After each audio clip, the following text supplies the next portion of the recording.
So, John, you're from Minnesota. Did you ever have any rejection from the ice fishing team?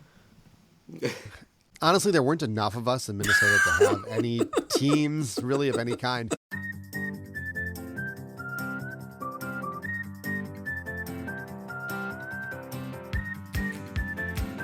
Hello and welcome to the Carpool Guys podcast, where three dads just trying their best talk about life, work, family, and all the detours in between. We've made mistakes, lots of mistakes, but we've also learned a few things along the way. We don't have it all figured out, but that's never stopped us from sharing our 2 cents anyway. The Carpool Guys podcast is hosted by Dworetsky, Jon Ackerman, and Dave from Flatbush, Tannenbaum. Buckle up, it's carpool time.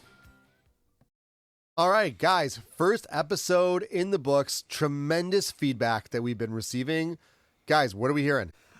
I mean, the best feedback I possibly can get is from, I put it in the Dworetsky family WhatsApp group, and that's everybody in Eretz Yisrael. So first of all, all my family was like raving about it. Typically, I put something in the WhatsApp group and I get crickets, which is, whatever, sad. But regardless, everybody loved it and they were all loving it. And not only that, but my sister, shout out to Ariella Davis, the most powerful woman in all of Israel, who is the principal of Orly Yeshiva for Girls. And she posted it on her Facebook, and I really think that really helped us so much spreading the word, and that was great. And then my mom texted me that she hasn't had a laugh like this in like the longest time. I mean, it was a little bit hurtful, to be honest with you, because I had just spoken to her the day before, and I thought she was laughing at the things that I said. So I guess she was, faking it for my benefit, but whatever, it's okay. And sadly, not to pick on your mom, but my first reaction was like, she's got to get out more. She moved far enough. She moved all the way across the Atlantic to get away from me. It's okay. I mean, it was funny. There were some laughs, but like the best laugh she's had in a really long time. She doesn't interact with you on a Shabbos basis. We do. We laugh. That's why. This is true. All right. Dave, what did you hear? So I heard 2 things. One thing was, unfortunately, they are a closet listener of ours from the School of Mock to now, and they really said they didn't want me to mention it, but they are pleased that this podcast is going to have something with more substance and meaning. So I guess we have pressure to give some more substance. They said the other podcast was funny, but okay, and now what? And that's exactly how they said it. And the other one was our good friend Aryeh Schlosselberg, who is now in Israel, living in Israel. He actually went for a meal, which happens to be John's brother and sister-in-law, and they were playing geography, and Brooklyn came up, and he said, let me just throw it out there. You know Tannenbaum? And the kid, how old is he? He's probably He's probably about 15 if it was my nephew. Yeah. So the 15, he goes, you mean Dave from Flatbush? Yes. That's amazing. So that was Even though, as we learned last week, not actually from Flatbush. Madison. Right. Dave from Madison. Scandalous. Very scandalous. He's not from Flatbush either. So I'm saying you don't have to like swear on a Bible every time you go on WFAN and say like I'm Dave from Flatbush. No. It's perjury. It's perjury. I want to just give a shout out. I got a text from Sarah Dewani, who is the head of school of Shalamis here over there in the 5 towns. And she texted me a great piece of advice that she got from Pasha Kletenik, who is the head of school of, I think, MDS in the city. And she said that you should archive all your emails that you dealt with. Don't delete them. Don't just leave them in your inbox. That way your inbox is empty, but you have a record of your emails forever. That way when you're searching for them in the future. So that was her best advice she ever received, and she credited Pasha Kletenik, which was very nice. It's very nice. And John, I'm going to give you the opportunity. Maybe you should tell everybody what our email address is. Yes, absolutely. We would love to hear from you. Send us an email to carpoolguyspod@gmail.com. If you want to send us an idea, you want to send us a question, something to read on the next podcast, or even a birthday wish. We'd love to, do some happy birthdays for our listeners out there, which is a good reminder also to please don't forget to subscribe on Spotify, Apple Podcasts, or wherever you get your podcasts. Rate and review this podcast because they make a big difference, actually. Help us get more exposure. And if you like the show, so hopefully you'll help us spread it to other people who could also like the show. And with that, Dave, I'm going to throw you the baton here. And why don't you introduce today's topic? Okay, great. So today's topic, as the school year begins, will be about rejection. It's handling for our children, for ourselves, how to handle the rejection of fill in the blank. It could be missing out, not making the cut on a sports team. It could be not making the role in a play, getting into specific types of classes, which everybody knows I definitely was not in those elite classes, or anything like that. Handling the rejection, I would say, is going to be the topic for this week. And this really fits under the broader topic, which I imagine we will visit many, many times, and that is failure, because we know so much about that. We are, if there's anything that we are experts in, it's failure. Yes, it's failure. But today, rejection. So Asher, why don't you get us started here? So, I mean, when Dave suggested this topic, it was certainly something that I had to dredge up some of the memories in my life of those moments of rejection. And when I say moments, I mean there are so many. So now I'm thinking, I have the dating moments of rejection, which we talked about a little bit last week. I have some high school moments of rejection. And then there's always those, it's even pre-high schools. I am thinking a little bit about, I applied to many, many different high schools, and I was really waitlisted to nearly all of them except for DRS. And that really was the hand of Hashem, because it was a very, very important institution in my worldview of taking learning seriously and being extremely passionate about Eretz Yisrael and service to Klal Yisrael. And it really, I always looked up to my Rebbeim. My Rebbeim all went to KBY, and that's why I strove to try to go to KBY. I ended up going, thank God. But it certainly was a big deal in my life. But I got rejected, so to speak, even though I got waitlisted, which is the nice person's way of rejecting someone, I guess. Spoiler alert for anybody who gets waitlisted in life. But it was very important, and I'm not sure if I would have gone if I had gotten into a different school, to be honest with you. By the way, not to go back to the dating stuff, but is it's not shaykh the new waitlist? Is the excuse not shaykh the waitlist version in dating? I think it's a little bit more harsh than waitlist. I feel like, I'm ready. I'm not at the moment ready for a serious relationship as the waitlist in dating. It's it's not you, it's me. Right. Of course we would get married, but I'm just not ready. Not dating. That did happen to me once, and then the person got married 3 months later. Whatever. Yeah, Thanks, Dave, for dredging all of this up. I really appreciate it. Well, it's not even I remember when I was dating. I remember hearing "Oh yeah, I'm not dating," and I remember learning the lesson. When someone says "I'm not dating," it oftentimes means "I'm not dating you." Yeah. I'm not That's dating yet, and then they're in the table next to us at the Marriott. Right. Yeah. But like Dave said, also in terms of not in teams. I didn't make the hockey team when I was in 9th grade. I was crushed, even though I had absolutely no athletic ability whatsoever. But I wanted to be on the Rangers and playing with Mark Messier. And I worked really, really hard. And I did make the team in 10th grade. I was the all-star on the bench. I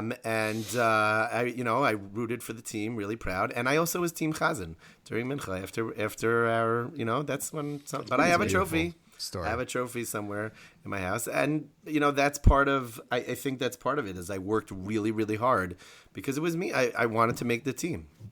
So I coach basketball for 8 years, and I coach softball, and then I coach other. Little league's very different, But one thing I always tell people is the hardest day for at least me as a coach is cut day. Is Right. basically telling kids you're not good enough. And the reality of the situation is it's not that you're not necessarily good enough and you'll never be good enough. Some kids, unfortunately, have no athletic ability. When you find out that they came to your tryouts because they missed 3 other tryouts, they didn't make the team, you feel like just saying, like, come on, like, get a hold of yourself. Right. Like try drama. But with other kids, they've been told, and Asher, you could really get more into this. They've been given participation trophies every step of the way. And when you're in Little League and you get your little participation trophy and you have to play in Little League or in the PAL leagues, which are amazing for the kids, the problem is that sometimes when you hit a tryout team or a team that you actually have to make, you get told that you're just not good enough. And sometimes it means that you have to work harder. And for some kids, the saddest thing is when they're just not fast enough or not tall enough, because that they can't really, especially in a basketball, that's not always what they could control. But it's telling them that they're not good enough right now. Doesn't mean you can't work on the skills. There's so many guys who work on their skills, as Asher just said, work on their skills, could get better, become legit players, and learn what strengths and weaknesses they have and identify them. Or bench warmers. Or bench warmers, that's for sure, yes. We have an important role in society. It's true. I was a bench warmer. I was a bench warmer in Flatbush in on the basketball team for a long time. That's also rejection, because here you are. Yeah. Here you are even a step further, and I'm not picking on you, and I'm saying this. No, it's funny because I'm looking at it the other way, so I want to hear your side, and then I'll go the other direction. Here you are, you made the team, and you think you're in the top 12 of the school, right? And then you're not good enough to play, and in gym you're good enough to play. So I'll give you a story. It's just, and then we'll move on. Somebody in this community, I hope they don't listen. Somebody in this community. I hope they listen. Like and subscribe and send to your friends, but not to this particular But not that guy. Somebody in this community once approached me right after tryouts. And I'm like, okay, I've been in the same minyan as this guy, in the same shul. How could I look at the kid every week and not have him on my team? What color is his hair? Does he wear glasses? I don't know. Why? I'm playing Guess Who. So I was on the fence about taking him. And then the father came over to me in shul and said, I know you had tryouts this week. My son said he was the 3rd best at tryouts. He's really excited. Quantify that. He's really excited about making the team. At that moment, I said to myself, I can't put this kid on my team. He's going to be on the bench. I'm going to have this father come to me every week saying, why isn't he starting? This kid is delusional to think that he's starting and he's going to be a top 3 player on the team. So at that point, so imagine if I took this kid and he's riding the bench the whole season and only playing, bench time. And I do believe, as a coach, and anybody could attest to this, I love playing everybody on the team if I can, and there are opportunities, but that's rejection also. So I'm going to speak to the other side of that. So I probably was not the person with the best athletic ability. To me, like one of my, the people that I look up to in life is Rudy Rudiger from the movie Rudy. And like you're 5'0", 100, you got no athletic ability. That's like me. Okay, I'm a little bit taller than 5 feet, but and also I weigh a little bit more than 100. But the point is, like, I did it, but then I worked hard. I made the team. And in all honesty, I was like the happiest as a clam that I was on the bench because I felt like I was part of something. And not only that, but once I made the team, it really did help me so much socially. It gave me confidence, even though I wasn't on the team, okay, but I was part of the team. And I felt like, and it happens to be, there are, these great coaches in my life. I was never coached by you, but Larry Gross was one of the greatest coaches that I ever interacted with from DRS. And of course, my one of my best friends that I work with every single day, Mordechai Harris, Mordechai Harris from Hank, is a legendary coach in his own right. Friend of the show. And I always marvel at the fact that, like, if I was a coach, I would try to get everybody on the team. I can't coach because of that same problem. But, it's when these coaches, they put the people on the team, they can give so much confidence both to the people that are on the bench and people who are playing. And you're right, you want to play everybody. I was on the other side. I didn't take it as rejection, and I felt amazing just being part of that group, even just sitting on the bench. Okay, it did feel good to win a championship and be in a picture, but whatever. There are guys that help the team in different ways. That is true. It could be the ultimate cheerleader. I'm not saying this in a negative way. And it could be a guy who helps, who hustles like crazy in practice and in games. There are places for everybody, top to bottom. What I'm referring to more in my story was a guy who when you think you're the best. Right. So, John, you're from Minnesota. Did you ever have any rejection from the ice fishing team? Honestly, there weren't enough of us in Minnesota to have any teams really of any kind. But I kind of want to take this in a little bit of a different direction from you guys because, Dave, you're talking about, the coach's perspective, and Asher, you're talking about the player's perspective. Sure. Dave, when you originally pitched this concept to us, my thought immediately went to from the parents' perspective. About a year and a half ago, one of my kids, who was in 7th grade, tried out for the girls' basketball team. And you guys know, my family, my kids are not exactly the tallest individuals out there. And my daughter tried, she loves basketball, played her heart out, and she didn't make the team. She made, I think, the first cut, didn't make the team. And she was devastated, like absolutely devastated. And I really felt like this is one of those parent moments, right? Where your kid tried out, didn't make the team, and you're supposed to now come in as the parent and say something.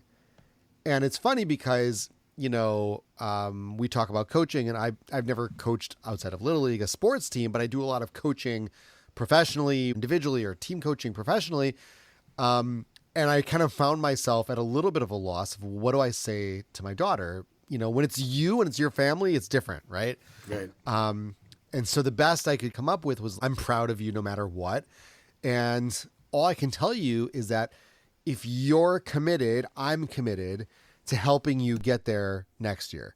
And I give a lot of credit to her because she took it to heart and she practiced. And for Hanukkah, she asked us for basketball lessons, and we got her basketball lessons. And she practiced all summer. And then this year, 8th grade tryouts came up.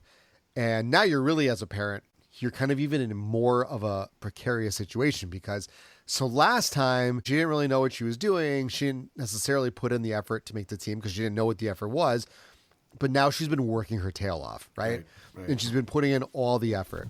And so the best I could do this time around, as I told her beforehand, look, if you make the team, that's amazing and good for you. Making the team does not change who you are. It doesn't change the effort you put in, but we'll celebrate together. If you don't make the team, it also doesn't change the effort. It doesn't identify who you are, and we'll still celebrate the effort you put in. But sometimes you can do all of the right things, right? You can put in all the right work and do everything right. And sometimes it doesn't work out. And in the end, thank God, she made the team. And so we didn't have to have that second conversation. I knew the end of the story, and then you dragged us through, and I was like, "Oh, Baruch Hashem!" Even though I knew she was on the team. But John, that's an important piece, though, is that sometimes, and there's another parent in the community who did call me up and said, like, it will break their son if they don't make the team, and that's something that I hate hearing because I don't think it's entirely fair because you have 20 kids who it will break if they don't make the team. So it's very difficult situation that you're putting somebody in. But I said right now, he's not good enough to be on the team. There are leagues out there that everybody makes it. There are leagues that everybody has to play. If you feel that he's that he loves playing and he loves the game. There's no difference between the fill in the blank school and playing in one of these rec leagues, in one of these in a PAL league or in one of the JSL, whatever the leagues are, whatever community you live in. If you find a league where everybody plays and everybody makes it, then that's an outlet for them and that's an opportunity for them to get better. So it doesn't have to be. You're not getting you're getting better in practice and things like that, but you're also not necessarily benefiting if you have a place to grow in the game. Obviously, if you make the team, that's amazing. But there are other opportunities out there, and you could seek them. Like you said, you got a coach to work with her, and I think that those opportunities do help people. And it's like that. I don't want to get stuck on basketball or sports alone, because it's like that with other things also. Right. There are, I'm sure in school there's certain classes that you might want to get into. If you don't make it, you don't make it. Doesn't mean you're not smart. It doesn't mean you're not capable of eventually developing into that student that you want to be. It just means that the opportunity wasn't there right now. I appreciate that you said that. I'm trying to look at it from Jon's vantage points. That I think it's certainly a great point. As the parent, we want to look. This is where we are. I don't want to call us millennials because it's such a negative connotation. So maybe Jon's not. Jon's 85, but Jon is from the greatest generation. But you fought in World War II. You were at the Battle of the Bulge. Anyway, so he still walks around with the veteran's hat. He does. That's right. He really That's does. My dad absolutely. I don't know if you guys have ever my dad. My dad was a veteran, by the way. What war? He was in the Navy. He was in the Navy during Vietnam, and so he has one of these veteran baseball caps. Cool. And people stop us whenever I'm with him. People stop us in the street and come over and thank you for your service. It's actually pretty cool. Right. You can mock me. That's fine. That's acceptable. But not my dad. Well, you didn't follow in his footsteps. Well, we're not. I can't thank you for your service. Thank you, Jon's dad, for your service to this country. We would not have a country without you, Jon. Thanks. Thanks and Jon, you're eligible for military insurance, according to the commercial. Oh, that's true. I am. You should get that, right? I see those commercials all the time. But the truth is, you look at it the perspective. But I think, what you guys are both alluding to is different stages in this particular process. Is the initial stage of getting rejected. That really hurts a lot.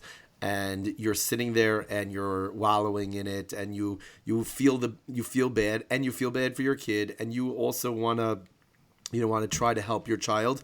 On the other side is the child themselves is really struggling with it, and like all rejection, which is an element of loss and bereavement, you can't make that go away with an ice cream cone. You can't make that go away with a Band-Aid. You have to feel it. That's where the growth happens, in just feeling those emotions. Sometimes as parents, we don't realize that sometimes we just have to validate and say, yeah, it really feels rough. It's really, really difficult. And then later is when the growth comes. You're not necessarily going to have those growth moments initially. That first week and a half or so, that's really just allowing your child to feel those emotions. And then you'll get there eventually to those, silver linings, growth moments, Hoosiers making it all the way to the championship. But it's not going to happen the moment the child gets rejected from the team, or the whatever team it is, the debate team, the basketball team, the hockey team, high school, yeshiva in Israel, getting rejected by a date, or you've been dating someone for a long time. It's not going to happen right away. So we have to move away from that mindset of trying to fix things right away, because it's just not going to get fixed right away. It takes time. Yeah. And they always say that Michael Jordan, right, didn't make his JV team, right? It wasn't. I feel is that true? No, I think what happened was he didn't make the varsity. He was on JV, didn't make varsity. I think it was. But he says he was cut from his team. I mean, I think he used everything as leverage. I mean, that was what Michael Jordan was all about. But it's an idea that you don't always make. You don't always make it. And it's how you respond from that, I think, makes it stronger. Like you said, when you get rejected from a team and you work on it and you end up making it, you're a better player than you were both your psyche and athletically than you were last year. Oh, for sure. The psyche. I mean, it makes you hungry.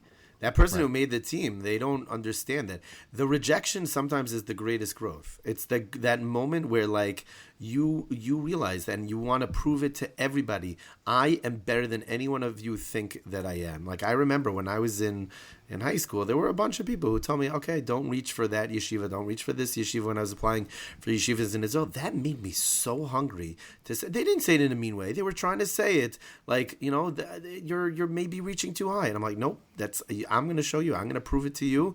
And it was the greatest feeling in the world when I got in. Now, when I did get to the yeshiva and I had to work really hard, I was like, oops, I hope I didn't make a mistake here. But it was certainly, it fed that hunger. And like you were saying, Dave, like that's why Michael Jordan is clearly better than LeBron. I'll tell you, there's an interesting sort of evolution of all of this. We talk about the trying on for the sports team, and it kind of like evolves into dating. I'll tell you on our shidduch resume that I won the MYHSL hockey championship. Yeah, exactly. One of the hardest things that I found, so that's sort of an evolution of this, is on the professional side, is letting somebody go on your team, or obviously somebody not getting the job that they were hoping for, but there's this notion of rejections. It carries through in all stages of life, and it's very tough. It was hard. I always thought it was hard. Not that I did so much of the breaking up, but I thought it was hard breaking up. If breaking up was hard, having to let somebody go at work is way harder. But Asher, as you brought up last week, finding out that you're not going to grow where you are and understanding that you need to find a different path can be a huge boost to somebody's career. Obviously, it's a major hit to the ego. It happened to be that story was different. It wasn't, the person wasn't letting me go. He just said to me, go somewhere else because you'll grow better. Sure. It's a little bit different. I was being encouraged as opposed to when you get let go, you are really discouraged. It's very hard of course. To see that. But you also don't want to be told to be told you've hit your wall here and there is no forward momentum, and you can, that's like a good for you for not letting it keep you down, and for finding. I think it was also path. good for that person and finding I also the person. That's something important. I was just told this. Rabbi Avram Panish, who works with me, and Hank told me a story today. He said that he was in a sleepaway camp and he was teaching a learning group. He must have been young at the time. And it's a sleepaway camp, so when you're teaching learning group, it's very informal. And somebody in the camp drove over to him in his golf cart and said, hey, let me talk to you over here for a second. And he said to him, I don't think you should go into chinuch. That's what he said to him. You should. And it's like, had Avram Banish not gone into chinuch, it would have been a tragedy. He's unbelievable. He connects with kids in such a beautiful way. He goes out of his way to prepare sheets and tries to go. I remember once watching him. He literally designed an entire a presentation. PowerPoint on Pokemon Go. Like when it was like a big thing, he did an entire thing. It must have spent hours upon hours upon hours upon hours. And the kids that no one else was able to connect with, they loved that lesson and had to do with chumash and skills and things like that. He found a way to connect him. It would have been a tragedy. The point is, like, when you have a relationship, I don't think that person knew him in the way that, that I know him, that Rabbi Hech knows him. When you know somebody, that you can say to that person, I think you should try somewhere else, and you have to say it with you guys have been in the position where you've let people go. I've done it in camp and stuff like that, but it's I'm sure it's brutal. And how does a person pick themselves off for that? It is brutal. It's brutal on both ends. But if I can give one piece of advice, if you're ever going to let somebody go or have really a tough conversation of any kind, please write down your thoughts beforehand. Write down the things you want to say, because I was once in a meeting where my boss said, we have to let somebody go. And I need you in the room. And I said, okay, I'll be there. It's going to be super uncomfortable, but if that's what we got to do, so I'll fill that role. And so, you kind of like mentally prepare yourself, put yourself into a place where you're ready to have that conversation with an employee who, many times they do see it coming. In this particular instance, this employee did not see it coming, which is much worse. And so getting hit by a bus. It was crazy. like getting hit by the bus, but wait, it gets better or worse depending on how you look at it. So my boss sits down, and there's like the three of us, and we're sitting together, and my boss says to the employee, "So I'm really sorry. There's no easy way to say this. We're letting you go." And in the heat of the moment, this employee sort of comes back with like this really detailed, really like intricate assault back in the form of one word, where he said, "Why?" And my boss, God bless him, amazing guy, in the moment, the emotion and the kind of like just the adrenaline pumping and everything, right? Couldn't come up with anything. Just couldn't find his words, couldn't come up with anything, and just kind of like stumbled through. And, there's a couple different schools of thought. You can just say, listen, we're not getting into it. We're just making the change, and that's the end of it. And if you do that, that's fine. That's acceptable. Okay. We're not giving reasons. This is the decision we're making. We're sorry. That's it. Or if you're going to not do that and you're going to have some sort of conversation, so have the conversation. But I would strongly advise that whatever you're going to do, write down, this is good advice for any very emotional conversation, write down what you want to say, because in the heat of the moment, sometimes you can forget. And I will tell you this, this is many, many years ago, and I can still feel the awkward from that moment of just like, that's a good question. Why are we letting you go? How badly did you want to like reach over and say, okay, just give him a raise and give him everything he wants? You don't even know why he's being fired. Like how bad? It was hard. It was hard. It was a new experience for all of us. I think that was that guy's first time being fired, and it was my boss's first time, I think, firing somebody, and it was certainly my first time being a spectator in that kind of situation. And lesson learned. I did have a story. It just triggered in my head. I was in Ruach Day Camp, Zechron Livracha, where I worked for one of my favorite people in the entire world, Trudy Rubenstein. And we love Maura Trudy. We love Maura Trudy. So there was one counselor who we were really struggling with, and we could not get him to do the things we wanted him to do. It was just like over and over again. So we eventually, it was like I think it was a Friday afternoon, and we called the person in, and we like told him exactly what's going on, and it was a back and forth and whatever. And he turned to us. He goes, "Well, there's no good time to have this conversation, but I kind of want more money." Oh. And like Judy and I looked at each other. We're like, he's not getting it. It's really bad. And it was so bad. It was so uncomfortable. We found a way, but it was not to give him more money. I mean, I would have, because I have to rescue myself from these situations. Anybody who works for me in the future, do not listen to this podcast. But it was like, afterwards we walked out and we're like, that was not real. Was it? Like, that was beyond strange. The way I'm able to sleep at night is knowing that we gave all opportunities for that staff. So not all terminations are created equal. And there are some that they're just not cutting it. And that's sad. That's hard.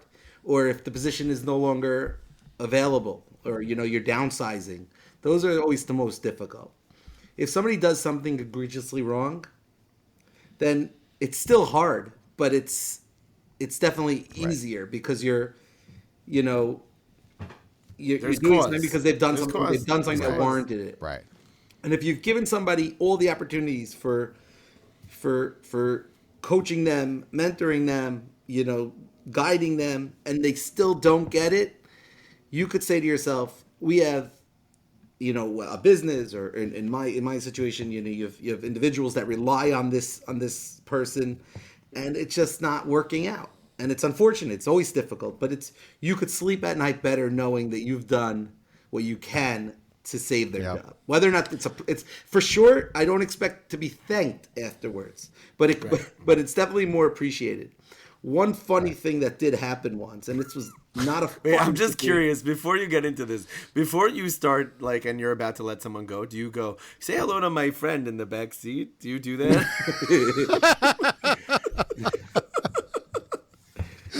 No, it's they walk in, they see another person sitting in the office. You know that's not a good that thing. story, it really like I can't get over it. But there was once a situation where somebody did something blatantly bad, and it was a bad situation. Yeah. And they were terminated, and You killed them? they had the nerve to call me up later that day and say, "Can I put you as a reference?" No. I'm like, better not. It's better not to. I wouldn't put anybody in this agency as a reference. That's not good. That's well, I'll tell you, Dave, you're totally right that you know, if it helps you sleep at night, it's because you knew that you did everything possible to help this person succeed. I'm actually, shameless plug, I'm speaking at the OU, today's a Monday, so on Wednesday, for a management conference, and I'm going to be giving a workshop on the fundamentals of management. And one of the ideas, yeah? Was that a shameless plug or was that a humble brag? Is it a shameless humble brag? I'll go either way. I mean, definitely it's a humble brag. For sure it's a humble brag. I mean, people are not coming to the OU to hear my workshop from outside the OU. They will be now. There's going to be a line. When are you speaking, John? Like, can we send out, yes. Check your, if you subscribe, you could get a giveaway at whenever John is speaking. You can get free tickets to the management workshop. But one of the ideas I'm going to be speaking about is giving constant feedback, giving constant, regular, good, detailed feedback. People need to know what they're doing right. People need to know what they're doing wrong. And like you said, Dave, you've got to do everything you can do to help them be successful. That's really, a critical job of being a manager, of being a boss. On the other hand, if you don't, then, letting somebody go, really, that stings. Yeah. No, this year I'm in it's my first year really in a management role. And you should come to my workshop. I probably should come to my workshop. Please tell Rabbi Hecht to let me come to your workshop. Or Rabbi Yazan. It doesn't matter. It's all good. And closer to. Yeah, no, sorry. Oh, you're still listing off people that you need permission from. I need permission from everybody. We have another 20 minutes to go. When are you going to start? You're going to start giving... I need to mention everybody that I work for in this podcast. I was told at work, everybody, Mrs. Maury, Mrs. Solzbank, everybody that I work for. Okay, anyway, so the point is that... Oh, right. I work for my wife. That's true. Shoshi. Yes. Shoshi, I'm sorry that I forgot you. So how many times does that happen, like at an Oscar speech where like the person thanks everybody and forgets their spouse? It happened recently. I saw it. Did it I definitely really? saw it one time. Oh yeah. my gosh. It's probably horrible. Anyway, so like I had to sit down today, like in my job as I have to read over like progress reports for process recording, they're called. And you have to give feedback. That's part of the job of the supervisor. And I'm learning this dance of like encouraging and at the same time like focusing in on the dialogue that the person had and seeing missed opportunities. And it's a little bit not fair because like I'm being the fly on the wall moment and I'm like objective. And if you're the therapist in the room, you don't always know in that moment to do whatever it is. But it's definitely an art form to give that feedback for sure. It's not easy and it's hard. Can I ask you guys a question? Coming back for a minute to the idea of kids getting rejected, right? And whether it's a sports team or whatever it is. So, Dave, I'm with you that the comments that parent made to you were not appropriate. That, my kid, if he doesn't make it, it's going to really break him. That's not appropriate. But where is the line? Meaning, we're all parents, and our kids will all face disappointment. If you're my kids, you face disappointment on a daily basis with your father, but our kids are all going to be facing, at some point in their lives, rejection, disappointment. Where's the line? Where's the line of, as a parent, you always want the best for your kids and getting involved, and also not being that guy? Nobody wants to be that guy, right? But where is this kind of like magic line? I'm going to let Dave go first.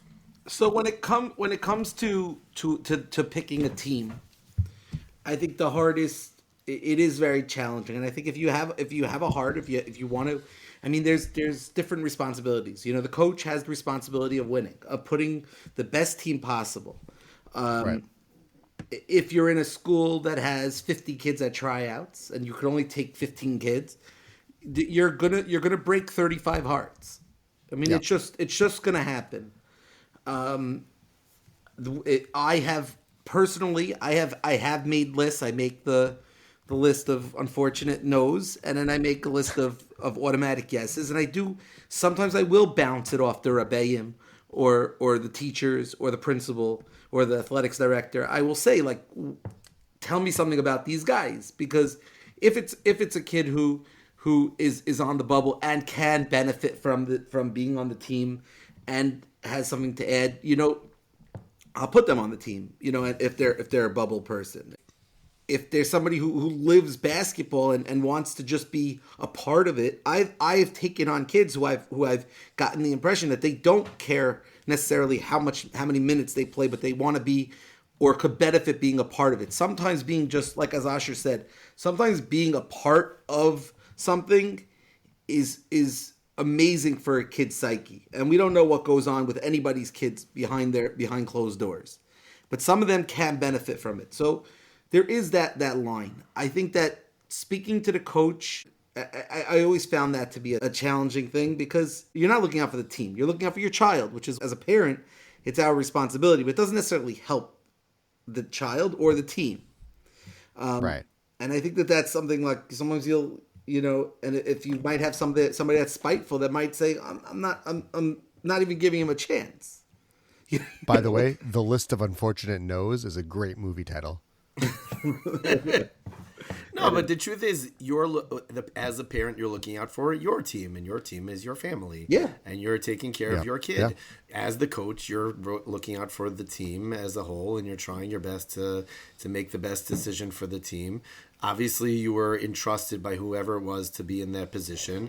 It's not an easy position. Hopefully, you have someone to back you up. I tell parents all the time, maybe you're not going to like this, Dave, but I tell parents all the time, whether it's the squeaky wheel gets the grease, or the baby that cries gets fed, you have to advocate for your child. Now, at a certain point, it's not appropriate to do that if your child is in college and they didn't get a good grade, and the parent is the one calling up the school and saying, why did you give my kid a bad grade? The child should have learned how to advocate for themselves by that point. And if they didn't, then we're talking about other issues that should be dealt with in a therapist's office. But meaning there is something developmentally appropriate that a middle school parent is advocating still for their child. Maybe there's advocating grade. And then there's being over the top. There are you could send an email and say, hey, my son's been working on X, Y, and Z. I notice he has not been getting in. Okay, thank you, and I appreciate it. But to come over, after the game when you just had a win or a loss, and the person comes over to you and says, well, you lost because that's not appropriate. It's just not appropriate. That's not advocating. That's just, it's being irresponsible at times. Obviously there's time and place for everything. Right. Well, I think that, look, there are certain, within the entire population that we interact with, there are people who are not appropriate, and they don't have the appropriate social skills, and they are going to step over those boundaries, because they do that in all aspects of life. And that's something that, like, I talk about all the time, is that we are failing society sometimes by not training everyone to recognize sometimes that there are people who struggle with these types of things. It shouldn't just be the mental health professionals who say to everybody, oh, by the way, that person, they're struggling with X, Y, or Z. We should all know that there are certain people who have boundary problems that don't do a good job. That is sometimes what it is. And then sometimes, as we all know, we live vicariously through our child, and we sometimes get inappropriate. I am guilty of this. I had to take a step back when I was coaching for my son's Little League team years ago, because I got very irritated at certain umpires and whatever it was when we were playing. It was like very, very frustrating. But I had to realize the game's not about me. It's about my child having a good time, the game, whatever, winning and or losing, and win or lose, it's just about playing. I used to say before Jacob Steinmetz made let's go to a professional team, that I used to say to all my kids, no Jews are going to be making professional sports. Then Jacob Steinmetz, who actually was my student in 4th grade, shout out to Jacob Steinmetz, he's such a phenomenal person, and he was a great student, but that ruined it for me, because I can't say to the kids when they're taking recess too seriously, you're not going to make professional sports. They're like, Jacob Steinmetz did it. But people are going to live vicariously through their children, and there's not anything that we are going to be able to do that's going to fix either one of those challenges. Some people are inappropriate, and it's not just because they're inappropriate to the coach. They're inappropriate in general. I will say one thought on that was, I wasn't going to coach my son this year in Little League last year. He asked me to, and I decided I will coach.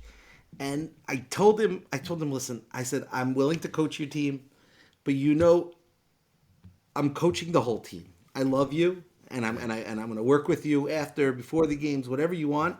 But I'm the coach. I'm your father also, obviously, and we had a very special moment when he had the game-winning hit, and after he touched first base, he jumped into my arms. That's awesome. Wow. But that was good, considering we were 0-8 the year before.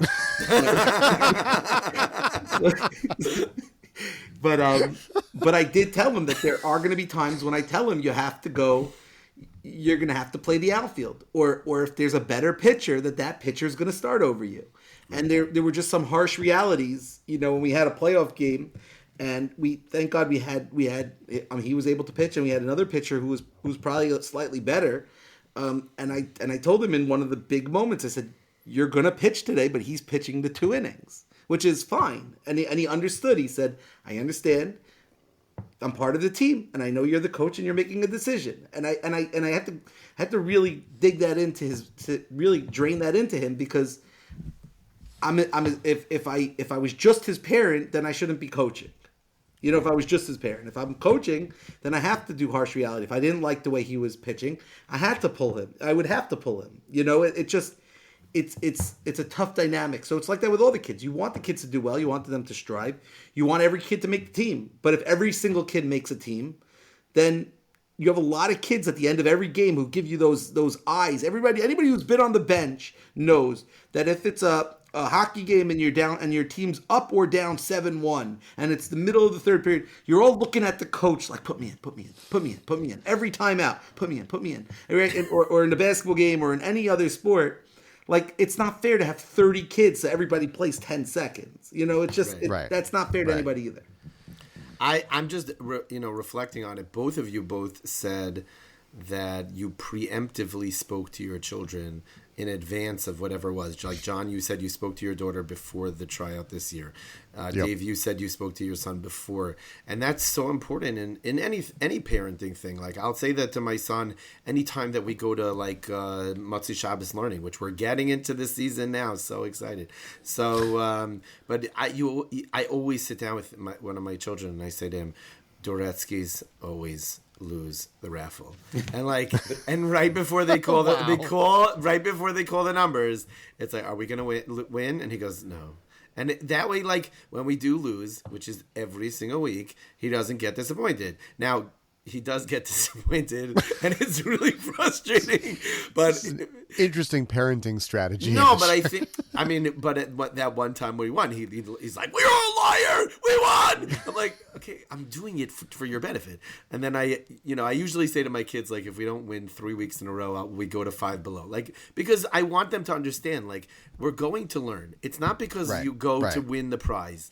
Yes, you're going to get rejected, and there's a lot that could be said about these raffles at the end of Motzi Shabbos learning, because 5 kids are going to walk away super happy, and every other kid who went there, hopefully it's hundreds, are going to walk away hating Torah. And it's like, it's and it's really hard, but, like, you have to come up with a system with your own children, because you're not the one who's running the whole Motzi Shabbos learning program, and that's the way it goes. So that's what we do. And they're, like you touched on, they're not canceling prizes because your kid can't handle defeat, which is a challenge also. And I agree. There's there's a fine line. I give that same speech to my son about winning and losing. Tannenbaum's also a lose every raffle?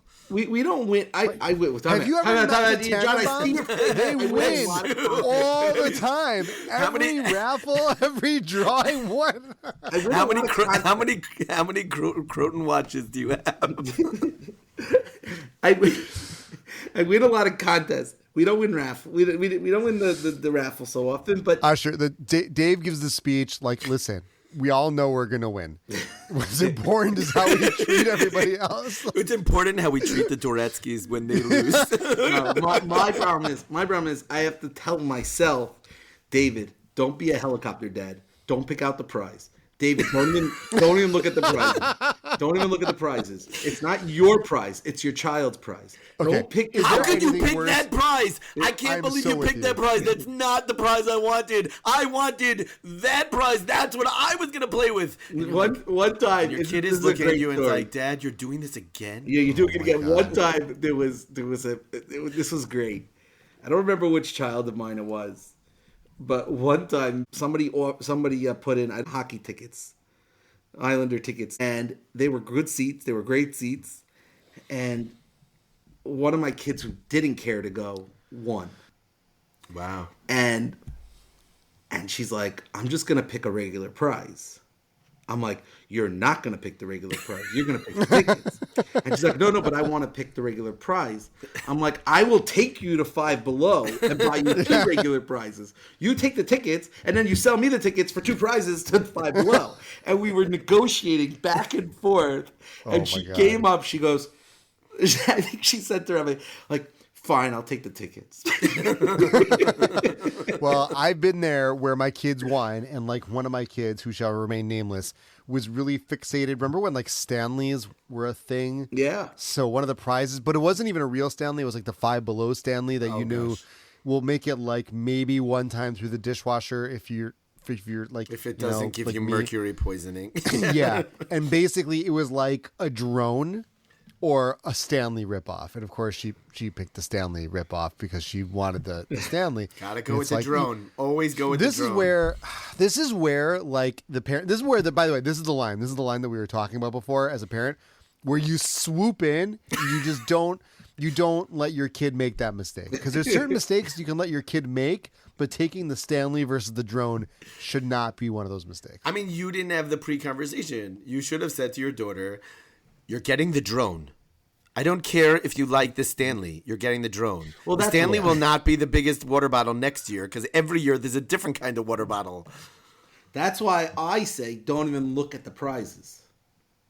Sit down, relax, sip your tea, and let them go to the prize table without you even knowing what's available. Because if you know what's available, then you're going to be the helicopter dad. It's true. And by the way, you look so, and I'm speaking to myself, you look so stupid when you're arguing which $5 prize to take. Think about what you're arguing with your child about. Wow. Which brings us, by the way, to this week's sponsor, which is Awala. They sent us an email. They said, "Thank you for putting all of our children through college by buying every water bottle ever. Thank you to the entire Jewish community. You're welcome." On that note, if you'd like to sponsor the show, send us an email to carpoolguyspod@gmail.com. That was definitely funnier in your head. I still think it's funny. Someone out there is laughing. It's probably not going to be my mom, Lord knows. Oh, my God. Oh, my gosh. You know, it's just to kind of wrap things up. It is interesting how all this talk of like, what do you do with rejection leads to the fear of rejection, which can be even more powerful than the rejection itself. Like making decisions out of the fear of rejection is itself a whole conversation. We have not trying out because you're afraid you're not going to make it. Exactly. For many, many, many years, we had that magnet on the fridge that said, "What would you do today if you knew you wouldn't fail?" Very, very powerful words. I would take a nap and not get woken up. This is what I would do today. It would be the best nap of all time. Good answer. Survey says. Everyone says that. You know, the shidduch system was like created for fear of rejection. It's like, okay, you don't have to ask her out. Here we go. We're gonna have Wisdoms someone from ask Jon her out for you. Ackerman about shidduch dating and Because what not to do. because last week went so well with his That's app. great advice. Let's So go to an apt. app Oh of my people God. we don't want to date. And today is what? Don't go out. Don't just I've taken so much grief for my dating Wayne app idea. I'm telling Gretzky you, once we're said, "You perfect this. miss 100% of all the shots of going out with that lady by going on Jon Ackerman's app." Oh, okay. Excellent. All right. Well, thanks, guys. This was a lot of fun. Good topic. I want to Really, just really- put a disclaimer. I am a coach. I am not the spokesperson for all coaches out there. I am. My brother calls me the rich coatite of coaches. So anybody who knows the reference, I guess that's the word of the day. I feel like Chauncey Billup is the coach of the day right now. Oh my God. Yeah. Can you believe it? How do you're what, 100 millionaire, like multi times over champion? Is he in the Hall of Fame? I feel like Chauncey No, Billups. Chauncey, He no. is. He's I a, think he but is. he's a champion. He's not a Hall of Famer. I think he is. I'll check I that think out. he's in the Hall of Fame. I mean, good enough to be maybe in the Hall of Fame, like 2 rings. I think 2 rings. And he's in an illegal gambling. I can't. This is a even topic fathom. for another time. The gambling in the community Yep. is so huge. It's such a big, and it's a huge problem. It's a Yes. huge problem. Kids in high school it's really a big problem. So why don't we just announce that will be our topic next week? Maybe that should be our topic next week, sponsored in part by DraftKings. He is, you're right, Asher. He is in the Hall of Fame. All right. He is in the Hall All of right. Fame. Don't forget Thank to you. like and subscribe and give us a 4-star rating or 5-star rating. 5-star rating? Yeah, what are you Give going us a for the really 4 good star? rating. Why keep saying 5-star. fourth? You guys are okay. I mean, we know we're just okay, but like you could give us a 5-star anyway. Tell us we're okay. We're like the Chauncey Billups.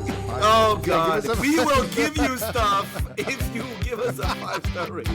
Hope we're not that good.